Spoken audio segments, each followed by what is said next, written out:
সবাইকে প্রণাম, নমস্কার। সাপ্তাহিক কথামৃত পাঠের আয়োজনে স্বাগত জানাই।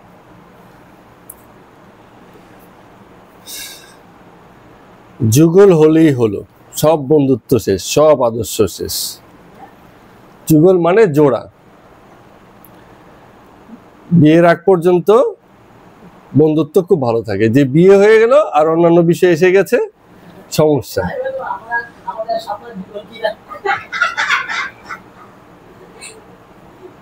দূর থেকে খুব শ্রদ্ধা ভক্তি প্রথম প্রথম থাকে, সম্মান। আগল খুলে দিলে আর পর্দার কি প্রয়োজন? আগল মানে হচ্ছে ঘরের দরজা যখন খুলে যায় তখন আর পর্দা দিয়ে কি হবে, কি লুকুবে সে, দরজাই তো খুলে দিয়েছে। বিষয় হচ্ছে এরকম। কেন? কারণ হচ্ছে এই যে বন্ধুত্ব, সম্মান, শ্রদ্ধা, ঘনিষ্ঠতা, এই কোনো কিছুই আন্তরিক নয়, অন্তরে অন্তরে হয় না, উপরি উপরি হয়।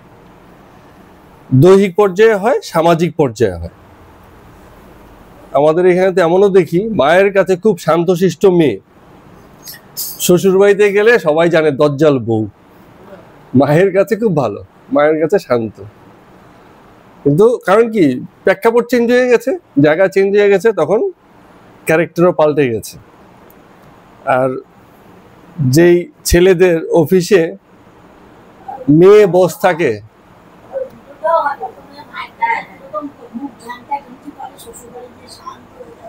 হ্যাঁ, উল্টোটাও হতে পারে।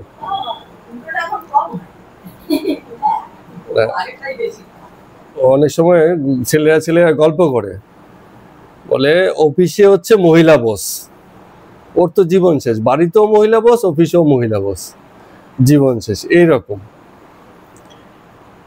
আসলে কেন এরম হয়? দুজন স্ত্রীতে যখন কথা হয়, কি কথা হবে? স্বামীর কথা হবে, স্ত্রী, পুত্র, কন্যা, ননদ, শাশুড়ি, প্রতিবেশী, বউ, এইটুকুনি জগৎ, এর বাইরে আর কিছু কথা নেই। ছেলেতে যখন কথা হয়, স্বামীতে, তারা একটুখানি এর বাইরে যায়। কিন্তু স্বামীজিতে যখন কথা হয়, তখন কোনো সীমানা থাকে না। কারণ স্বামীজিদের জগৎ বিস্তৃত, আর সংসারী লোকের জগৎ ক্ষুদ্র, তার বাইরে আর তারা চিন্তা করতে পারে না। তো এইসব প্রারম্ভিক আলোচনা দিয়ে চলুন আমরা আমাদের কথামৃতের পর্ব সংখ্যা 87 শুরু করছি। কেন এসব কথা? ঠাকুরও এসব দেখেন এবং এসব নিয়ে বলেন। তো ওই যে কয়েকজন সাধু এসেছিল, দর্শন করে গেল। ওই আগে যে ওই যে কোন তলা যেন বলেছিলাম গেল দিনকে, যেখানে অনেক সাধু সন্ন্যাসীরা এসে থাকতো দক্ষিণেশ্বরে, ওই যে আপনার পঞ্চবটি, হ্যাঁ।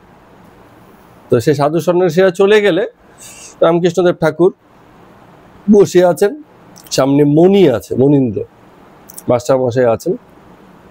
তো এরম দু একটা কথা নিয়ে বিভিন্ন কথা হচ্ছে।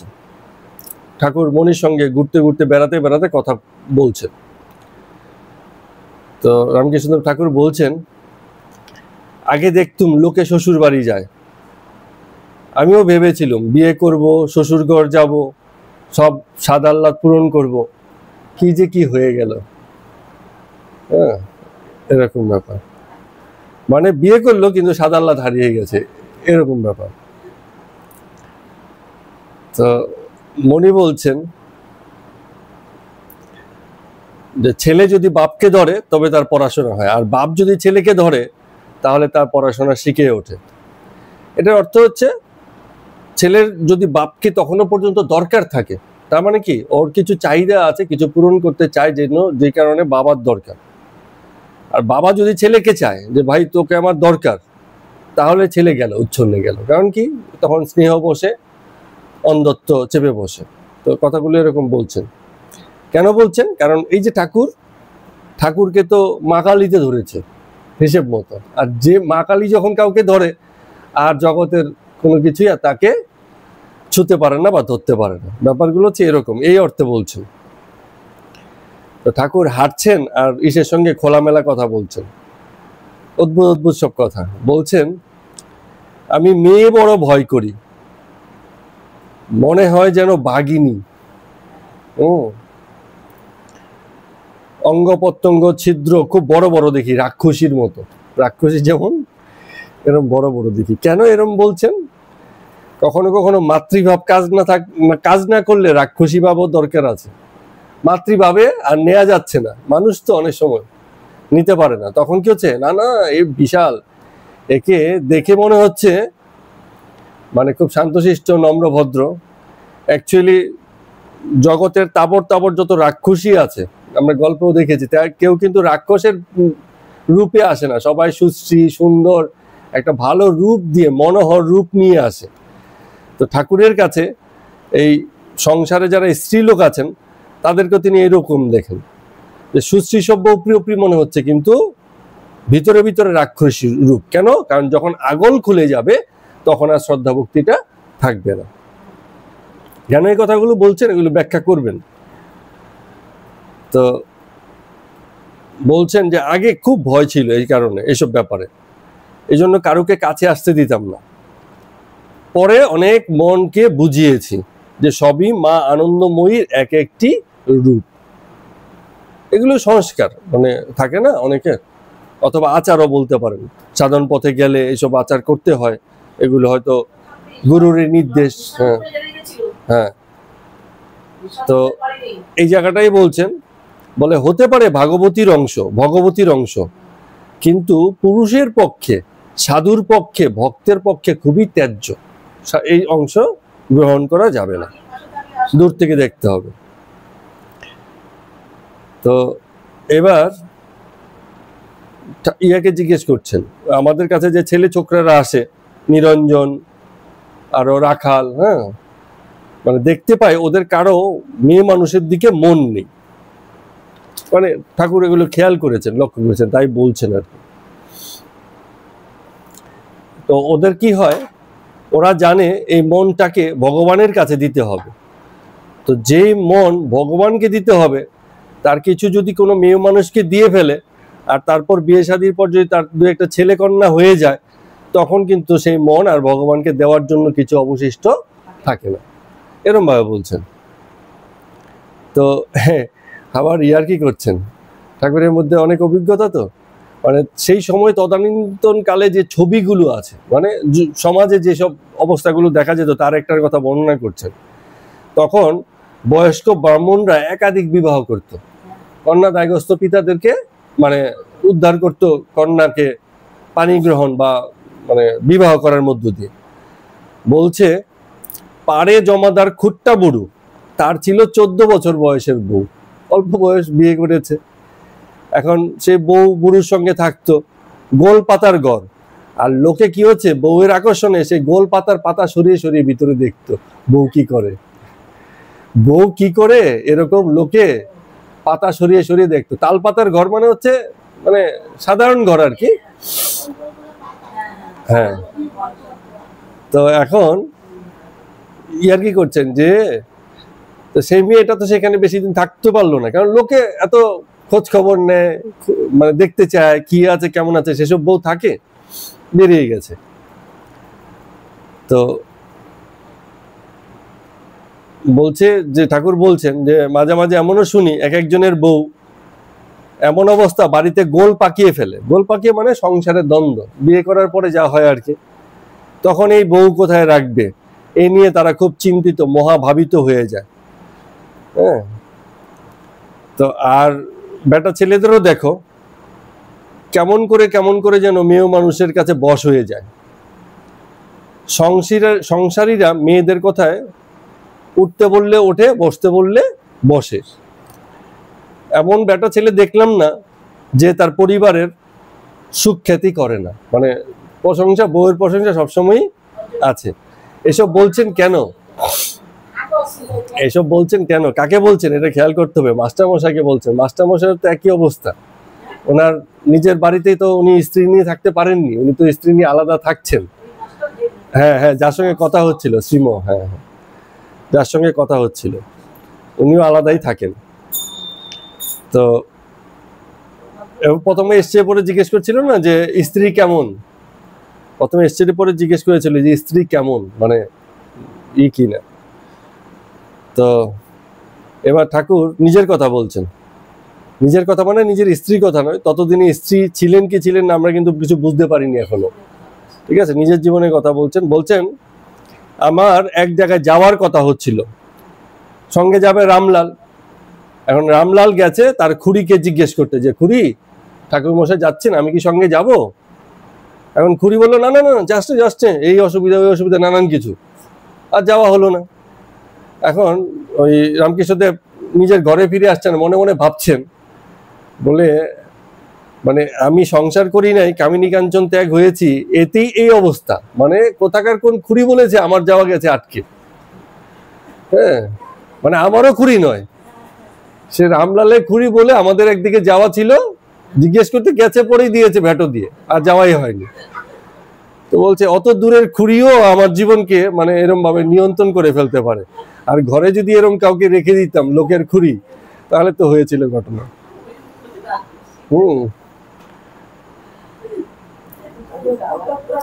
এখন মণি বলছেন যে কামিনী কাঞ্চনের মাঝখানে থাকলে একটু একটু গায়ে আঁচ লাগবেই, যেমন আয়নার সামনে দাঁড়ালে প্রতিবিম্ব পড়বেই, না পড়ে উপায় নেই।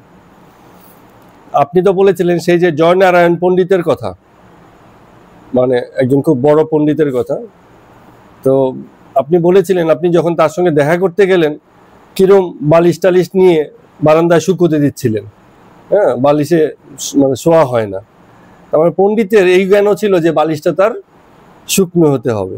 মানে বলছি আর কি, এগুলো কি হয় বলুন তো, অনেককে অনেক কিছু মানায় না। হ্যাঁ, যে এরকম পাণ্ডিত্যে আছে তাকে সংসারের এরকম ছোট ছোট কাজে তাকে মানায় না, আমরা দেখে ওইরকম ভাবে ভাবি, কিন্তু করতে সবই হয়, পাণ্ডিত্যের অহংকার নেই, সবই করে। তো এই কথাটা রামকৃষ্ণদেব ঠাকুর একটু পরে বললেন, বলে হ্যাঁ হতে পারে সে বালিশ টালিশ শুকুতে দিয়েছিল, কিন্তু পণ্ডিতের অহংকার ছিল না। তার সঙ্গে যতটুকু কথা বলেছি সে কিন্তু একেবারে নিয়ম মাফিক পণ্ডিত হয়েছিল। কিন্তু ওই তো সংসারে থাকলে যা হয়, ছেলেদেরকে দেখলাম বুট পরে ঘুরে বেড়ানো ইংরেজি সাহেবের মতো, মানে ছেলে মেয়ে ওরকম হয়ে গেছে, তারা বাবার দিকে যায়নি, কি করা যাবে এইরকম। তো ঠাকুর রামকৃষ্ণদেব বলছেন যে সাধনের অবস্থায় যখন সাধন ভজন চলে তখন কামিনী দাবানল স্বরূপ, কাল সাপের স্বরূপ। সিদ্ধ অবস্থায় ভগবান দর্শন হয়ে গেলে তখন মা আনন্দময়ী হয়ে যান, মাতৃজ্ঞান তখন আসে, তার আগ পর্যন্ত আসে না। তো ঠাকুর অনেক সময় নারায়ণকে এই কামিনী কাঞ্চনের ব্যাপারে সতর্ক করেন, বলেন মানে প্রায় বলেন আর কি এরকম, যে মেয়ে মানুষের গায়ের হাওয়া গায়ে লাগাবি না, মোটা কাপড় গায়ে পরে থাকবি, মানে এগুলো হচ্ছে সংস্কার, এভাবেই শিখেছেন, মোটা কাপড় গায়ে পরে থাকবে, আর সবসময় 8 হাত দূরত্ব, ঘরের লোক হলে 2 হাত, মায়ের সঙ্গে 1 হাত।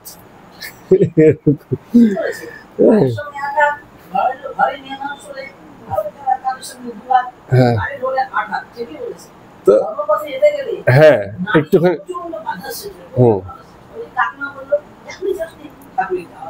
হ্যাঁ। তো বলছে ঠাকুর বলছেন যে সরল না হলে ঈশ্বরকে পাওয়া যায় না।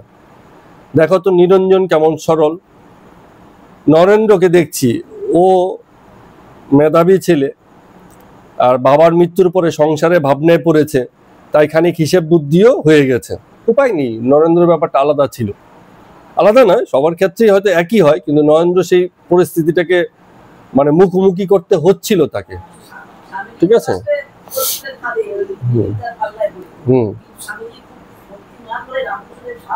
হ্যাঁ, তো সব ছোকরা এদের মতো হয় না বলছেন। তো তারা আগের দিনকে দক্ষিণেশ্বরের কাছে কোথাও নীলকণ্ঠের যাত্রা শুনতে গেছিলেন, নীলকণ্ঠ বলে এক লোক আছে, তার যাত্রা শুনতে গেছিলেন নবীন নিয়োগীর বাড়িতে। তো সেই কথা বলছেন যে সেখানকার ছেলেগুলো বড় খারাপ, কেবল এর নিন্দে ওর নিন্দে, তো নিন্দে করতে করতে ভাবের জায়গাটা সংবরণ হয়ে যায়। ঈশ্বর পথে যখন নিন্দে চলে না তখন ভাবটা সংবরণ হয়ে যায়, ওই নিন্দেতেই মানুষের মন লেগে থাকে, ভাবটা তখন থাকে না। তো সেবার যাত্রার সময় মধু ডাক্তারের চোখের দিকে তাকিয়ে যে জলের ধারা দেখেছিলাম, মানে ঈশ্বরের কথা এত কেঁদেছে যে সারাক্ষণ তার দিকেই চেয়েছিলাম, আর অন্য কারো দিকে চোখ যায় না। যার মধ্যে এত আন্তরিকতা, ঈশ্বরের নাম স্মরণে যার চোখের জল বয়, হ্যাঁ, তার এই সরলতার কাছে সবসময় দৃষ্টি আকর্ষিত হয়েছিল, এরম ভাবে ঠাকুর বলছেন। মণিকে বলছেন, আচ্ছা লোকে যে এখানে আসে, মানে কিসের আকর্ষণে আসে, তার মানে কি, কেন আসে? সেটা ঈশ্বরেরই আকর্ষণ। মাই বেলকি লাগিয়ে রেখেছেন এবং আকর্ষণ দিয়ে রেখেছেন। কিন্তু আবার দেখো, মানে ঠাকুরই বলছেন, বলে কেশব সেনের দিকে দেখো, কেশব সেন ব্রাহ্ম সমাজের গণ্যমান্য হত্যাকর্তা, বিলেতে যায়, বিলেতের রানী পর্যন্ত তার সঙ্গে কথা বলেছে, রানী ভিক্টোরিয়া। তো তার কাছে যত লোক যায়, আমাদের দক্ষিণেশ্বরে কিন্তু অত লোক আসে না, তাকে সবাই গণ্যমান্য করে। তো এত লোক যখন যায়, তাহলে সেখানে কি ঈশ্বরের প্রকাশ বেশি? এটা মানে রামকৃষ্ণদেব কথা বলছেন মণির সঙ্গে। তো মণি উত্তর দিয়েছেন, ভালো উত্তর দিয়েছেন, বলছেন কেশব সেনের কাছে সংসারী লোকেদেরই ভিড়, সাধু সন্ন্যাসীদের ভিড় সেখানে নেই। যারা সংসারে আছে, সমাজে উচ্চ পদে আছে, গণ্যমান্য, এদেরই ভিড়, গণ্যমান্যের কাছে গণ্যমান্যেরই ভিড়। সামাজিক প্রতিষ্ঠা যেখানে আছে সেই জায়গাতে সেসব জিনিস চলছে। রামকৃষ্ণ তারপরে বলছে, হ্যাঁ হ্যাঁ, এটা তুমি ঠিকই বলেছো, ওখানে যারা যায় তারা ঐহিক লোকই বেশি। আবার মণি বলছে, আচ্ছা ঠাকুর আপনিই বলুন, কেশব সেন যা করে গেলেন তা কি থাকবে? এটা একটা খুব ভালো কথা বলেছে। আজকের দিনে দেখুন, এতগুলো বছর পার হয়ে গেছে, কেশব সেনকে নিয়ে কিন্তু আমাদের কোনো কথা নেই, ঠাকুরের কথা এখনো চলছে। যতদিন এই হিন্দু সমাজ থাকবে, হিন্দু জনগোষ্ঠী থাকবে, ততদিন পর্যন্ত ঠাকুরের কথা চলবে, ঠিক আছে? তাহলে তাতেই বোঝা যাচ্ছে সেই দিনকে সেই কথাটা কত গুরুত্বপূর্ণ ছিল। রামকৃষ্ণ দেব বলছেন, কেন? তিনি তো সংহিতা করে গেছেন। সংহিতা মানে হচ্ছে ওই যে বেদের 4টে ভাগ, তার মধ্যে একটা ভাগ হচ্ছে সংহিতা, যেখানে নিয়ম কানুন থাকে, ঠিক আছে? তো কত নিয়ম কানুন দিয়ে গেলেন। তো মণি বলছেন মানে মাস্টারমশাই বলছেন, বলে দিতে পারেন অনেক নিয়ম কানুন, কিন্তু সেসব নিয়ম কানুন যখন কোনো অবতারের কাছ থেকে আসে তখনই সেটা নিয়ম হয়, আর বাকিগুলো সময়ের সঙ্গে সঙ্গে হারিয়ে যায়। ঠিক কথাই বলছো। রামকৃষ্ণদেব ঠাকুর বলছেন, হ্যাঁ ঠিকই বলেছো। যেমনটা চৈতন্যদেব বলছিলেন, বললে আমি যা বীজ ছড়িয়ে দিয়ে গেলাম, কখনো না কখনো এই বীজ থেকে গাছ হতেই থাকবে, যেই মানে ছড়িয়ে দিয়ে গেছে। রামকৃষ্ণ ঠাকুর বললেন যে শিবনাথরাও তো সমাজ করেছে, ধর্ম সমাজ, তাতেও তো কত লোকের ভিড়। মণি বলছে যে আগে হ্যাঁ ভিড়, সেসব লোকই যায় যেখানে সেই বিষয়গুলো যাদেরকে টানে, সেসব লোকই সেখানটায় যায়। আর রামকৃষ্ণদেব ঠাকুর তখন হাসতে হাসতে বলছেন যে হ্যাঁ ঠিকই বলেছ, এখানে যারা আসে তাদের প্রত্যেকের ঈশ্বরের জন্যই টান, ঈশ্বরের টানেই এখানে আসে, আর ওখানে সব অন্যান্য আকর্ষণের বিষয় থাকে।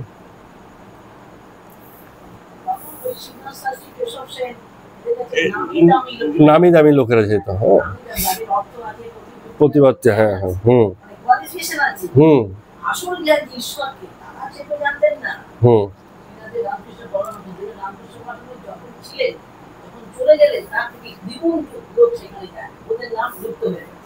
এখন এই এত কথা বলতে বলতে তখন আমাদের মাস্টারমশাই একটা কথা বললেন, খুব সুন্দর কথা বলছেন, অভিজ্ঞতা থেকে বললেন আর কি, যে এখান থেকে যদি একটা স্রোত বয় মানে দক্ষিণেশ্বর থেকে, তাহলে বেশ হয়।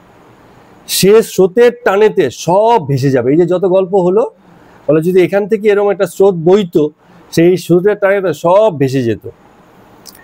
এখান থেকে যা হয় তাতে একঘেয়ে হওয়ার উপায় নেই, কারণ এখানে সবারই অস্তিত্ব রক্ষা হচ্ছে। ঠাকুরের কথাই এই, ঠাকুরের কথার মূল উদ্দেশ্য কি? এই যে এত কথা যা কিছু বলে, উদ্দেশ্য একটাই, সেটা হচ্ছে মুক্তি, বন্ধন থেকে মুক্তি, মুক্ততার উপরে আর কোনো চাওয়া নেই। প্রত্যেকের একমাত্র চাওয়া সেটা হচ্ছে মুক্ততা, যাতে এই বন্ধন বোধ আমার না থাকে, এই বন্ধন যা আমার জড়তার কারণ, সেই জড়তা থেকে যেন আমরা মুক্ত হতে পারি। এই জড়তা বেশিরভাগই হচ্ছে মানসিক, উপরি উপরি জড়তা, পায়ে একটা শিকল বেঁধে রেখেছে তাতেও জড়তা হয় না।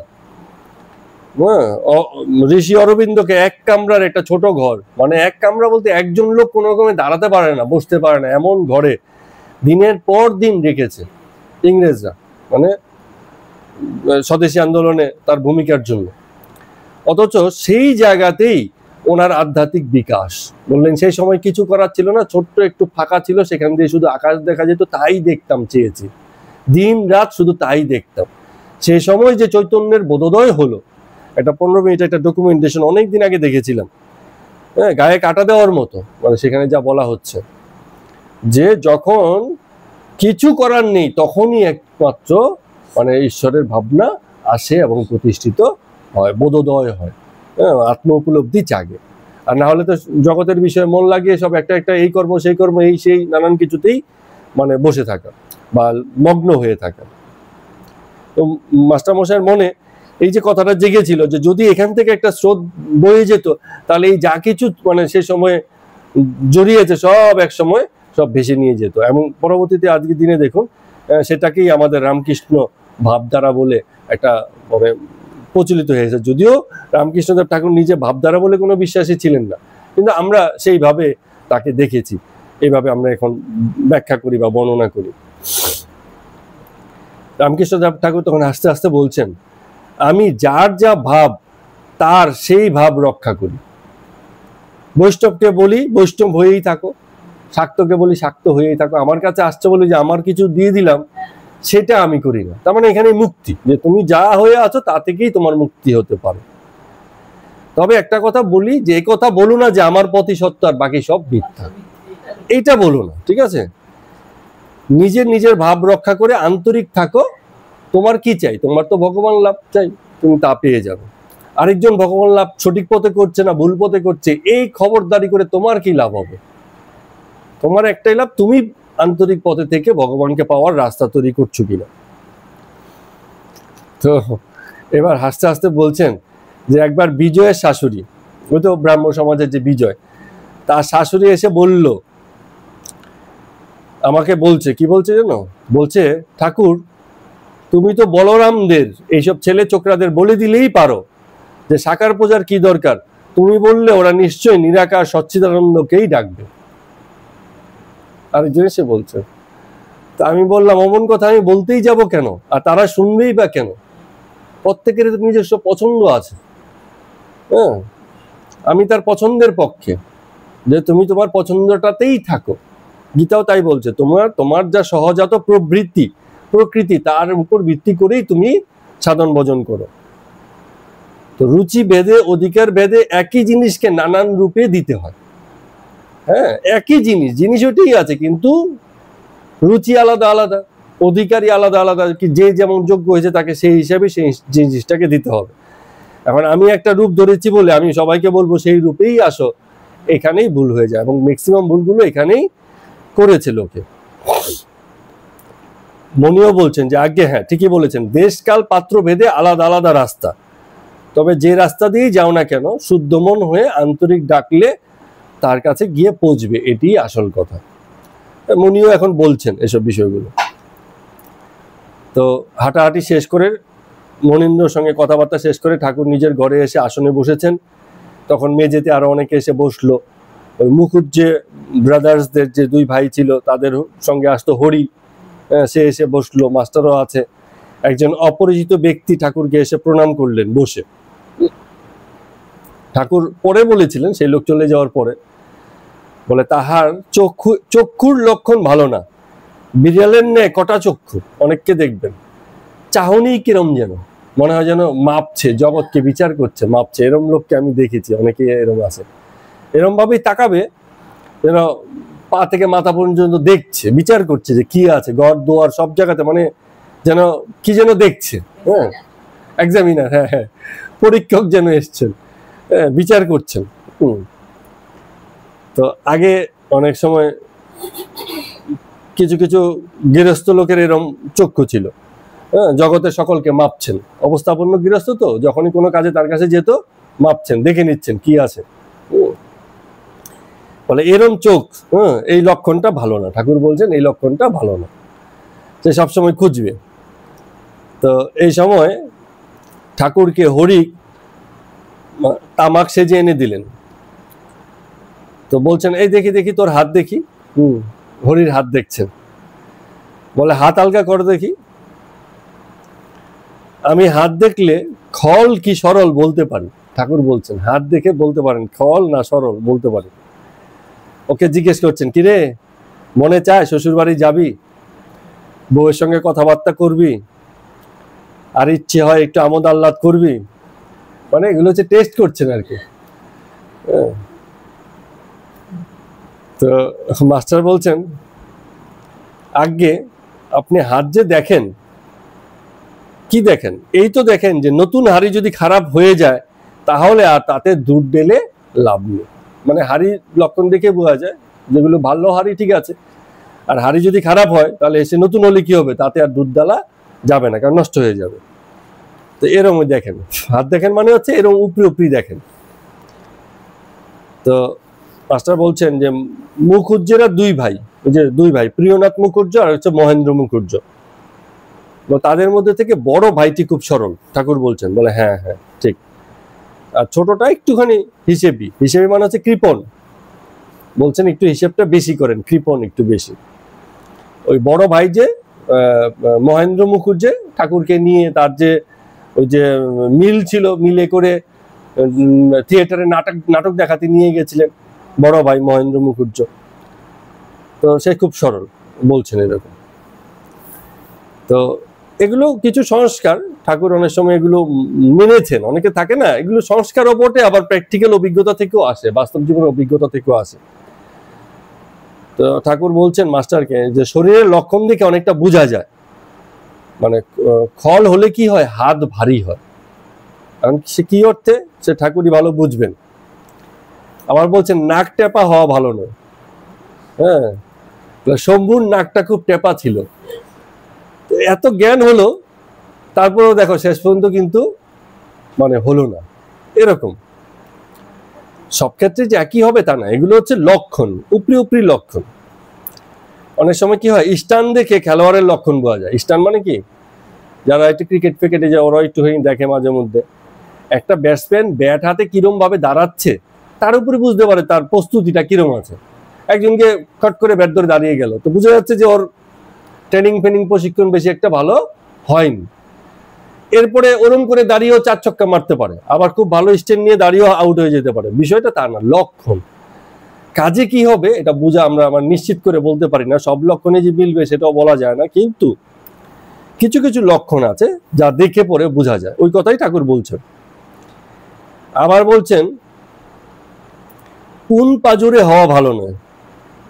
উন পাজরে বুঝেন? উন পাজরে সম্ভবত মানে পাজরের হাড় বেরিয়ে গেলে যা হয় সেটাকে বলে উন পাজরে। অনেকে আছে না এত কাঠি শরীর হাড় গোনা যায়, এখান থেকে হাড় বেরিয়ে গেছে, উঁচু হয়ে আছে এরকম, ঠিক আছে। তো বলছে উন পাজরে লক্ষণও ভালো নয়, হাড় পেকে যায়। এগুলো কি জিনিস ব্যাখ্যা করা খুব মুশকিল। হাড় পাকা না হাড় কাঁচা, এ কি করে বুঝবো? ঠাকুরের জিনিস ঠাকুরই বলবেন।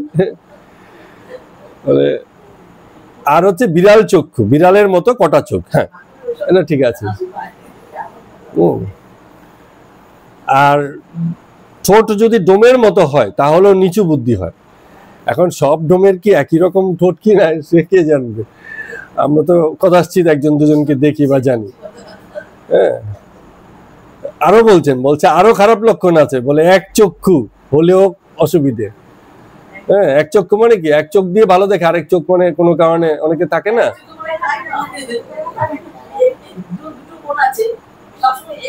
হ্যাঁ, ওইটা হচ্ছে ইয়ে অর্থ, মানে এক চোখা কাকে বলে, এখানে অবশ্য এক চক্ষুই বলছেন। আর বলছেন যদি কানা হয় তা ভালো, কিন্তু টেরা হওয়া ভালো নয়। যাই না কেন বলছেন, বলে ভারী দুষ্টু আর খল হয় নাকি।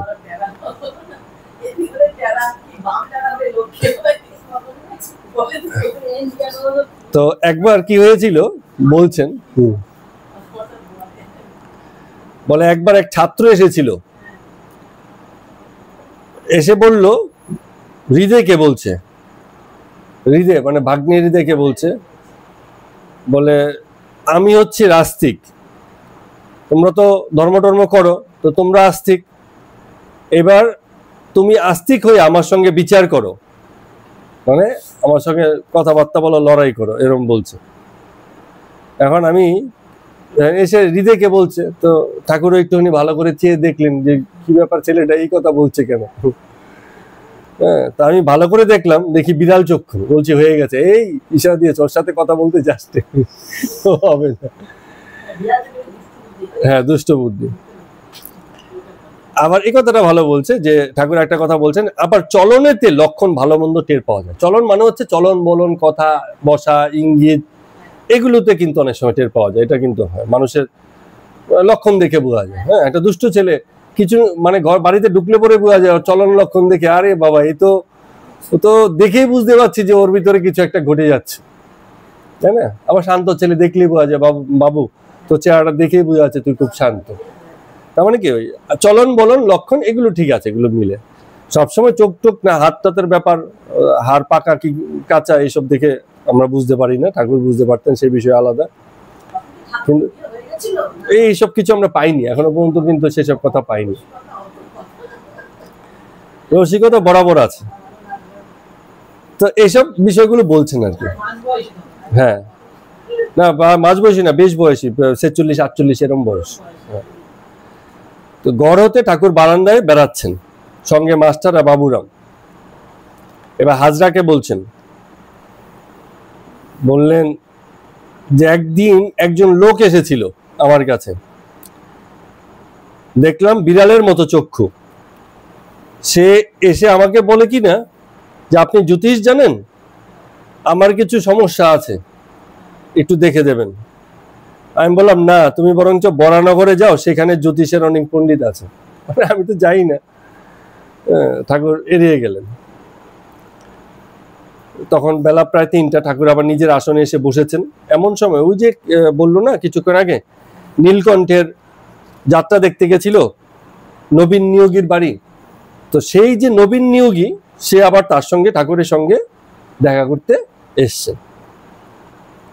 তো ঠাকুরের কাছে এসে ঠাকুরকে ভূমিষ্ঠ হয়ে প্রণাম করলেন।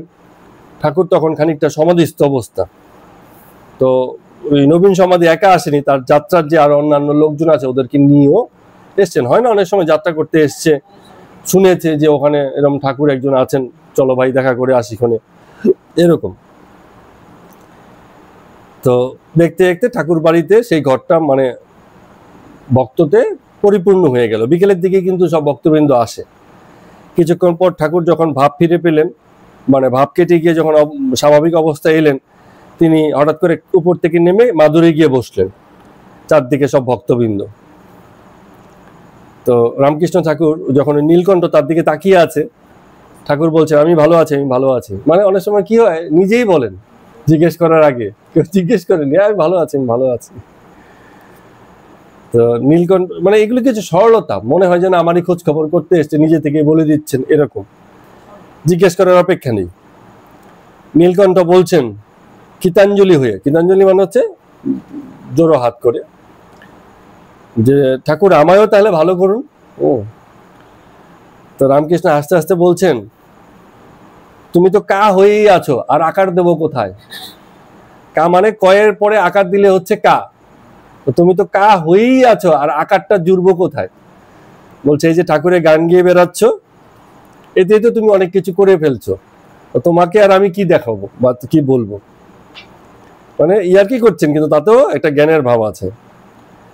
এবার নীলকণ্ঠ বলছেন যে আজ্ঞে যতই জ্ঞান করি পড়ে তো আছে এই সংসারেই। এটা প্রত্যেকেরই জ্বালা, যারা ধর্মপথে গেছে প্রায় প্রায় দুঃখ করেন সেসব লোকজন, যে সংসার তো আর ছাড়তে পারছে না, সংসারে তো আছি। তো রামকৃষ্ণদেব ঠাকুর আস্তে আস্তে বলছেন, তুমি নিজে নেই, তিনি তোমাকে সংসারে 5 জনের জন্য রেখে দিয়েছেন। অষ্টপাশ যায় না, লোক শিক্ষার জন্য রেখে দেয়। এই যে তুমি যাত্রা করছো, কত লোকের উপকার করছো, তোমার যাত্রা পালায় এতগুলো লোকজন তোমার সংস্পর্শে আছে, এদেরও তো তোমাকে দিয়ে উপকার হচ্ছে। তো এই সবকিছু নিয়ে কোনো একটা কাজ তো তুমি সংসারের জন্য করছো, তোমাকে দিয়ে তিনি করাচ্ছেন। আবার যখন কাজ শেষ হয়ে যাবে তুমি দেখবে আর সংসারে ফেরা হবে না। এখন এত আয়োজন করে সবকিছু করছো, তো একসময় দেখবে সব কাজ উঠে যাবে। বাড়িতে গৃহিণীরা কি হয়, সংসারের সমস্ত কাজ করে, সকাল থেকে শুরু করে সব কাজ শেষ করে খাইয়ে দাইয়ে দাস দাসী বিদিয়ে দিয়ে নিজে তখন স্নানে যায়। যখন স্নানে যাচ্ছে তখন যদি তুমি কোনো কাজের কথা বলো, সেই দিনের মতো সব কাজ কিন্তু শেষ হয়ে গেছে, বলছে আর হবে না, এবার পরের দিনের জন্য রেখে দিলেন। স্নানে যাওয়া মানে কি, সবকিছু শেষ, কর্মের আয়োজন সব শেষ, এইরকম। তো নীলকণ্ঠ বলছেন, ঠাকুর আমার একটু আশীর্বাদ করুন। তো ঠাকুর বলছেন, তোমার যেকালে তার নাম করতে চক্ষু জলে ভেসে যায়, সেকালে আর তোমার ভাবনা কি, তোমার উপর তার ভালোবাসা এসে গেছে। এবার একটা খুব সুন্দর কথা বললেন সেই ইসেকে, নীলকণ্ঠকে, এই কথাটা খুব দামি আছে। বলছেন যে অনেক কিছু জানার নামই অজ্ঞান, যে অনেক কিছু জানে অজ্ঞানী আছে, এত কিছু জানার দরকার হয় না। এক জানার নামই হচ্ছে জ্ঞান। জগৎ সেই একের উপরেই দাঁড়িয়ে আছে, এই একইরই খেলা চলছে, আমিও সেই একইরই অংশ, এইটা জানার নামই হচ্ছে জ্ঞান। এইটুকু জানা হয়ে গেলে আর এত কিছু জানার দরকার পড়ে না, জগতের সকল জ্ঞান তখন উপেক্ষিত হয়ে যায়। এক ঈশ্বরই সত্য এবং তিনি সর্বভূতে আছেন, এর থেকে বড় জ্ঞান আর কিছু নেই। খুব খুব দামি কথা। তো যখন এই জ্ঞান হয়ে যায়, তখন তার সঙ্গে আলাপ করে তার এই অভিজ্ঞতা পেয়ে জগৎকে যখন কেউ দেখে, তখন সেটাকে বলে বিজ্ঞান, অর্থাৎ তাকে নানা রূপে আস্বাদন বা ভোগের উপায় তার জানা হয়ে গেল। তো প্রথমে জ্ঞান হয়, তারপরে হচ্ছে বিশেষ জ্ঞান, বিজ্ঞানটা হয়। তো আবার আছে, তিনি এক দুইয়ের পার, বাক্য মনের অতীত, লীলা থেকে নিত্য, আবার নিত্য থেকে লীলায় আসা। এই যে জ্ঞান, এই জ্ঞান যার হবে তার পাকা ভক্তি হয়ে গেছে। কাঁচা ভক্তিতে এক তিনিই আছেন, আর পাকা ভক্তিতে নিত্য লীলার ব্যাপারটা বুঝতে পারেন ভক্ত। নিত্য কি, লীলা কি, আর নিত্য লীলা যে পরস্পর মানে কি হয়, রিভার্সেবল, মানে একবার এদিকে যায় একবার এদিকে যায়। যাই নিত্য সেই আবার কিছুক্ষণ পরে লীলা হয়ে ওঠে, আবার যা লীলা তাই কিছুক্ষণ পরে নিত্য হয়ে ওঠে। এই যে চক্র, এই চক্রকে যে বুঝে যায়, তার ভক্তিটা পাকা ভক্তি হয়ে গেছে। কিন্তু তাই বলে চুপ করে থাকলেও হবে না, কথা বলতে হবে, তার নাম করতে হবে, তার বিষয়ে কথা বলতে হবে, তাকে নিয়ে কাজ করতে হবে, সেসব বিষয়ে চলতে হবে। ব্যাপারটা অনেকটা এরকম, উকিল কি করে, জাজকে বিভিন্ন বিষয় বলে কয়ে বুঝিয়ে টুঝিয়ে সবশেষে কি বলে, যে হুজুর আমার যা বলবার আমি বলে দিলাম, এবারে আপনার উপর, আপনি কি বিচার করবেন আপনি ভেবে দেখুন। একসময় কি হচ্ছে, সারেন্ডার করে, তো যে আমার যা কথাবার্তা হয়ে গেছে এবারে আপনার উপর আমি ছেড়ে দিলাম, আপনার সিদ্ধান্ত, আমার আর এ বিষয়ে কিছু বলা নেই। এটাকে কি বলে, ক্লোজিং স্টেটমেন্ট। অনেক কথা হয়েছে, বলছে এবার শেষ বলুন, আর কি বলতে চান লাস্ট, এরপরে আর আপনার কথা শুনবো না, ক্লোজিং স্টেটমেন্ট, তাই না? আমরা দেখছিলাম তো, ক্লোজিং স্টেটমেন্ট দেওয়ার পরে কথা শেষ হয়ে যায়, এরপরে আর কিছু কথা নেই, অনেক কথা হয়েছে। এরপরে হচ্ছে শুধু জাজ বলবে। তো এরকম এক সময় ঈশ্বরের উপর ছেড়ে দিতে হয়, যত কর্মকাণ্ড যা কিছু আছে, আর আমি করছি ঠিক আছে, কিন্তু এর ফল কি হবে, ভালো হবে কি মন্দ হবে, সব তার হাতে ছেড়ে দিয়েছে, ওই ভাবনার আমার নেই। তো ঠাকুর আস্তে আস্তে বলছেন, তুমি এত কষ্ট করে এখানে এসছো, সেদিন অত গান টান গাইলে, কিন্তু আমাদের এখানে সবকিছুই অনারারি। ইংরেজি বলছে দেখুন, অনারারি মানে কি, সম্মানজনক। এখানে যে আসো, কথাবার্তা বলো, এখানে কিছু টাকা পয়সা কিছু পাওয়া যায় না, এখানে এমনি এমনি বলতে হয়। আমরা গান গাই, লোকে গান শুনে গান গায়, এর জন্য কোনো পয়সা পাতি লোককে দেওয়া হয় না, অনারারি। হ্যাঁ, তো নীলকণ্ঠ বলছেন যে হ্যাঁ ঠাকুর বুঝেছি আপনি কেন বলছেন। তার মানে নীলকণ্ঠকে বলছেন, তুমিও দুই চারটা গান এবার আমাদের শোনাও, এসছো যখন এত কষ্ট করে, কিন্তু হলে কি হবে, তোমাকে কিন্তু এখান থেকে পয়সা দেওয়া হবে না, অনারারি, আগেই বলে দিয়েছেন। হ্যাঁ, নীলকণ্ঠ মনে মনে হয়তো ভাবতে পারে যে এত কটা গান গাইলাম, কিছুই তো পেলাম না। তো রামকৃষ্ণ ঠাকুর বলছেন, তোমার গান এত ভালো লাগে কেন বলো, কারণ রামপ্রসাদ সিদ্ধ ছিলেন, তাই জন্য তার গান এত ভালো লাগে। সিদ্ধ না হলে তার গাওয়া গানও কিন্তু আর তখন ভালো লাগবে না। সাধারণ যে জীব আছে, তারা যখন মনুষ্য দেহ লাভ করে, তখন তাদেরকে বলে মানুষ। আর এই মানুষের ভিতরে যার চৈতন্য হয়েছে, অর্থাৎ হুশ হয়েছে, তখন তাকে বলে মানহুস, মানহুস। হ্যাঁ, তুমি তো সাধারণ মানুষ নও, তুমি হচ্ছ মানহুস, মানে তোমার হুশ আছে। একটুখানি প্রশংসাও করলেন যাক, অনারারি না হলেও এইভাবে সম্মানিত করলেন। তো এইসব কথার পরে এই যে নীলকণ্ঠ তখন ঠাকুরকে মানে খুব আন্তরিকতার সঙ্গে নানান রকম গান গায়ে শোনাচ্ছেন। আর ঠাকুরও কি করছেন, প্রেম উন্মত্ত হয়ে, প্রেমে উন্মাদ হয়ে নৃত্য করতে লাগলেন। এবং ওরা যে গান গাইছে, নীলকণ্ঠ, তার ভক্তবৃন্দ, অন্যান্য যারা সঙ্গে এসেছিল এবং অন্যান্য ভক্তবৃন্দ সে সময় যারা মানে উপস্থিত ছিল, তারা সকলে নেচে নেচে গেয়ে গিয়ে খুব আনন্দের সঙ্গে হরিনাম কীর্তন করলেন। এত সুন্দর। তো যাই হোক, আজকের মতো কথামৃত পাঠ আমরা এখানেই শেষ করছি। সবাইকে প্রণাম এবং নমস্কার।